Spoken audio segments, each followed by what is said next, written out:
Menurut Quran ini kita diperintah bersolawat ke Kanjeng Nabi double sekaligus uluk salam.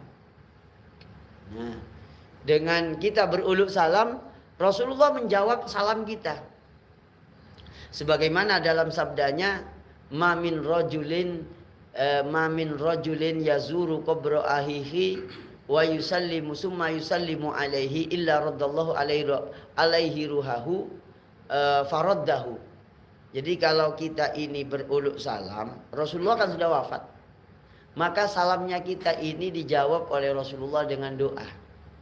Sebagaimana hadis riwayat Imam Ahmad, hadis riwayat Imam Al-Bazzar yang mengatakan bahwasanya al-anbiya'u fi kuburihim ahya'un fi kuburihim yusallun.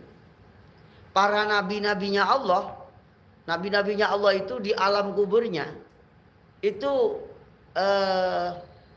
hidup, artinya aktif seperti kita.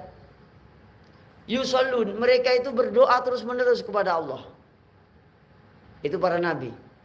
Maka kemudian Kanjeng Nabi itu diriwayatkan dalam hadisnya riwayat Imam Ahmad bin Hanbal bahwa Kanjeng Nabi itu nyuruh para sahabat untuk memperbanyak sholawat di malam Jumat dan hari Jumat. Kenapa? Inna min afdali ayyamikum yaumul jum'ah atau yaumal jum'ah.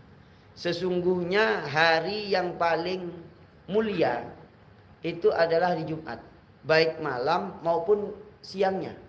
Besok berarti besok malam sama besok lusa paginya sampai sore. Itu hari yang sangat afdol. Maka katanya Nabi fa'aksiru as-salata alayya fihi. Perbanyak bersolawat kepadaku. Katanya Nabi begitu. Lalu para sahabat itu kepo.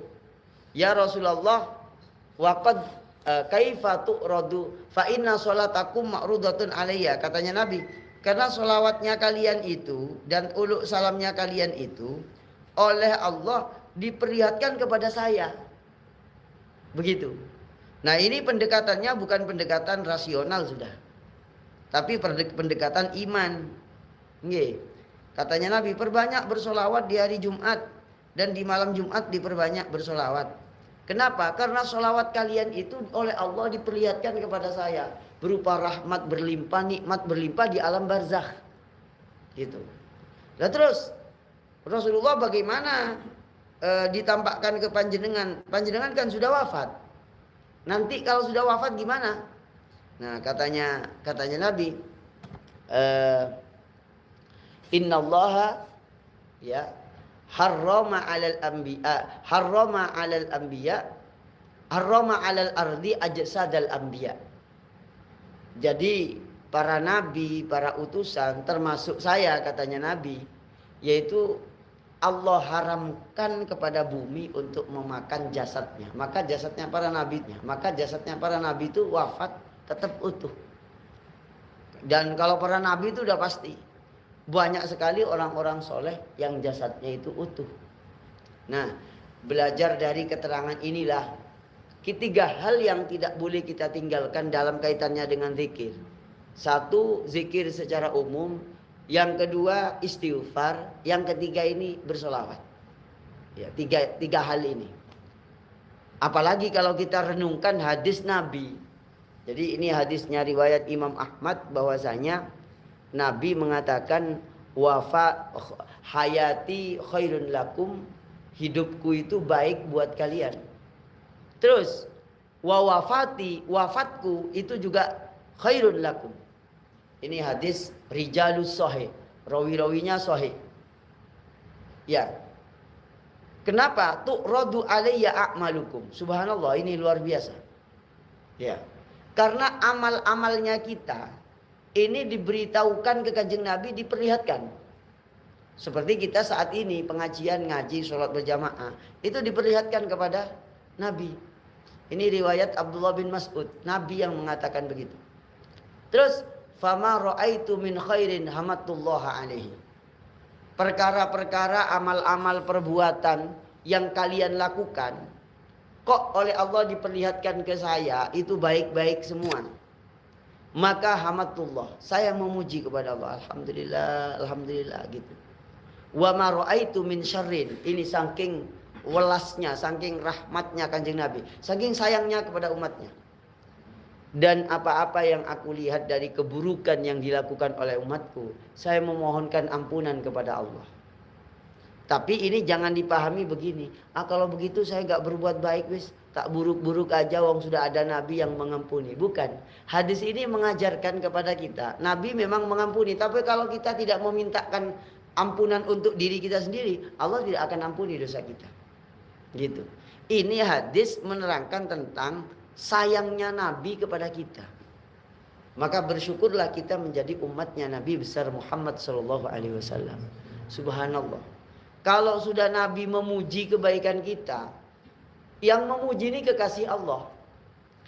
Ya, yang memuji itu kekasih Allah. Maka sudah pasti Allah mencintai kita semuanya dan menyayangi dan merahmati kita. Sehingga orang yang ngaji semacam ini, orang yang beramal soleh apapun namanya, pasti berat. Jadi amal kebaikan itu kecenderungannya itu berat. Coba panjenengan misalnya sholat malam. Gak usah terlalu berat, sholat malam itu berat dong, tidurnya udah seperti itu. Iya. Iya. Sholat duha. Sewaktunya sholat duha itu kan panjang. Mulai matahari 20 menit setelah terbit. Itu waktu sholat. Waktu sholat pagi. Sholat syuruk, yaitu waktu mencorongnya matahari atau isyraq. Lalu berikutnya panjang itu. Sampai duhur baru habis waktu sholat duha. Jadi masuknya waktu duhur itu adalah waktu berakhirnya sholat duha. Ternyata yang sholat duha itu tidak banyak. Paling kalau di sini Pak Deden ya. Sholat duha ya. Sholat duha kan? Alhamdulillah. Irwan. Sholat duha masih Irwan? Nah iya kan? Gak sholat duha kan? Padahal pintu masuknya rezeki itu di waktu sholat duha. Setelah subuh. Itikaf ya? Gitu. Turu ya. Iya. Turu Mas Irwan. Padahal pintu masuknya rezeki itu sholat duha. Dan duha yang awal. Yaitu apa? Sholat syuruk. Sholat duha awal waktu. Kenapa? Nabi itu berdoa. Allahumma barik li ummati fi bukuriha. Ya Allah, tolong berikan keberkahan kepada karyawan-karyawan, kepada umatku yang di pagi hari itu bekerja. Tapi sebelum bekerja sholat duha. Sholat duha. Lah, tempo hari kan sudah tak ajarin tata caranya sholat. Kalau kepepet ya udah di motor. Seperti Mas Irwan dari Telogomas ya. Dari Telogomas itu kan bisa 2 rakaat lah. Kalau memang kepepet. Tapi kayaknya kalau kita gak menyempatkan itu gak sempat-sempat. Beda dengan saya saja kalau jadwalnya ngaji subuh. Tadi ngaji jam 8. Ini ngaji siang, nanti maghrib di Sosulfat. Dan itu kan perputaran waktunya sangat cepat. Sangat banyak gitu loh. Mobilitasnya sangat banyak. Maka saya butuh fikihnya sholat di atas motor. Kalau di atas kendaraan jangan Pak Faru. Nanti kalau di atas mobil kan nggak bisa, bahaya kan. Ya saya sholat duha di kendaraan. Allahu Akbar. Ya gitu, karena mobilitasnya tinggi. Gitu. Maka kalau seperti jenengan paling ke kantor kan bisa datang lebih pagi ke kantor. Misalnya kantor masuknya jam 8 ceklok. Iya. Jenengan jam setengah 6 udah berangkat ke sini kan cukup. Iya. Maka orang yang diberikan kemampuan untuk beribadah dengan tertib itu tidak lepas dari usaha dan keinginan kita. Maka berzikir setelah subuh sampai waktu syuruk ya, atau minimal setelah subuh jangan sampai tidur. Kalau orang tidur setelah subuh dijamin atine peteng. Kalau sudah atine peteng, wajahnya peteng. Ya, usahakan walaupun gak wirid setelah subuh jangan tidur. setelah subuh. Kenapa? Nabi berdoa, Allahumma barik, ya Allah berikan keberkahan li ummati, untuk umatku, fi bukuriha, di waktu paginya. Nah itu. Inilah kemuliaan ilmu yang Allah berikan kepada kita. Allah itu sayang, Nabi kita, Nabi Muhammad sayang kepada kita, memberi kunci-kunci untuk pintu masuk kebahagiaan dunia akhirat. Sayangnya yang ngambil ilmu ini sedikit. Ya, ngambil ilmu begini-gini ini sedikit. Atau sudah tahu tapi gak berat ngamalkan, nah berarti gak dapat hidayah. Ngajinya gak minta hidayah kepada Allah. Begitu.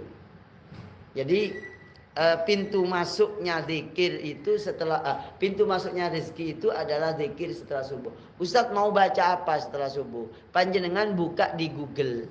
Ya, kalau sekiranya kesulitan, panjenengan baca wirid-wirid pagi, di antaranya yang dibaca oleh Nabi, yang diajarkan oleh Nabi.